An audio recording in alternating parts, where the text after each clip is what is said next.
A charity can spend 99% of your donation on overhead without breaking any laws. My name is Lori Styron. I am the CEO and Executive Director of Charity Watch. We're the only independent charity watchdog organization in the United States. We were founded in 1992 and we rate charities on an A plus to F scale based on how efficiently they use your donations. So, how is it that a charity is allowed to spend 99% of your donation on overhead instead of the programs that you were intending to support? Well, this is due to First Amendment concerns, constitutional concerns. In the 1980s, there were several attempts by states and local jurisdictions to regulate how much a charity is allowed to spend on overhead. Because as donors, we all know that we want the vast majority of our donation to be used to forward the programs that we're intending to support. All charities, even the really efficient ones and good ones that are doing good work, they all have some overhead. That's expected. There's no such thing as zero overhead, right? But we want these organizations to keep the overhead reasonable so that they can accomplish the most as possible with our donation. So what happened? Well, I'll give you some examples. Um, in excuse the looking at my other screen to read this to you, but in Schaumburg versus Citizens for a Better Environment, the village of Schaumburg, Illinois, was prohibited on First Amendment grounds from enforcing an ordinance that would bar charities from soliciting donations within city limits unless they use 75% or more of their receipts for charitable purposes. Such fundraising appeals are considered a form of communication involving the dissemination and of ideas and advocacy of causes. While they are subject to reasonable regulation, according to the Supreme Court of the United States 1980 ruling, such regulation may not impinge upon free speech. On these grounds, the 75% rule was deemed unconstitutional. So in another example, in Secretary of State of Maryland versus Joseph H. Munson, a Maryland statute that limited the amount a charity could pay to fundraisers to no more than 25% of the amount raised was ultimately deemed unconstitutional in 1984 by the Supreme Court on free speech grounds. In short, limiting a charity's ability to contract with fundraisers due to putting a cap on the amount the charity is allowed to pay them for their services could have the unintended consequence of preventing the charity from distributing information that is considered protected speech. And the third example is Riley versus National Federation of the Blind of North Carolina. Something similar happened.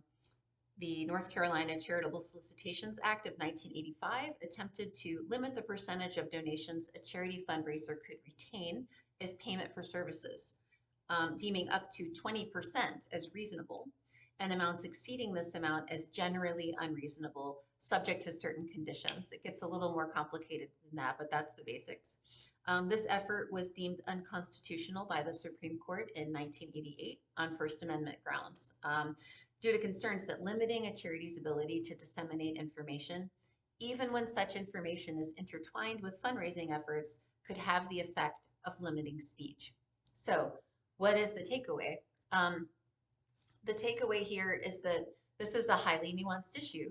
We, can appreciate, hopefully all of us can appreciate that we don't necessarily want the government overreaching in this regard to be able to, intentionally or unintentionally squash certain types of speech due to limiting charities' ability to raise funds. Some causes are incredibly difficult to raise money for. If there's a very rare disease that not a lot of people have, it can cost a lot more money to raise money for such a cause due to the limited number of donors who might be interested in giving money. Controversial causes can be more difficult to raise money for and more expensive to raise money for. So if we allow the government to regulate overhead in this way, it could, in fact, have the unintended consequence of impinging upon speech. On the other hand, right, there's a lot of bad actors in the nonprofit sector that exploit these rulings to enrich themselves. And so that leaves the public unprotected in this regard. You can't have any assurance when you donate to a charity that there are rules and laws in place that will mandate that a minimum percentage of your donation has to be spent on the charity's programs. So who's right and who's wrong?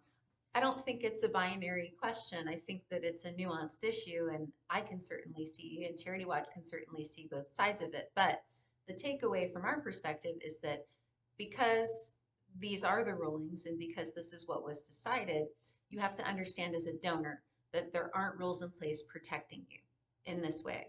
So it's imperative that you do a little research before donating because charities can waste a huge amount of your donation on overhead, on an unreasonable amount of overhead without breaking any rules. So if you get angry after donating because $80 or $90 was used on overhead of your $100 donation, you might think, oh, I can report this as a fraud or a scam. And if they didn't commit, fraud or break any laws, then you can report it, but nothing will be done because the rule wasn't broken.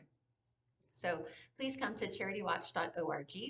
We dig deeply into the financial reporting of charities. We make a lot of adjustments for errors, inconsistencies, incomparability, and completeness to make sure that we can really dig in and find out if you donate $100 to a charity, how efficiently is it really going to be used, which is a very important question to answer before donating to charity. So we have top rated charities on our website. Come to charitywatch.org and check those out. I hope that this was informative, a little depressing, but hopefully informative. Thank you, everyone.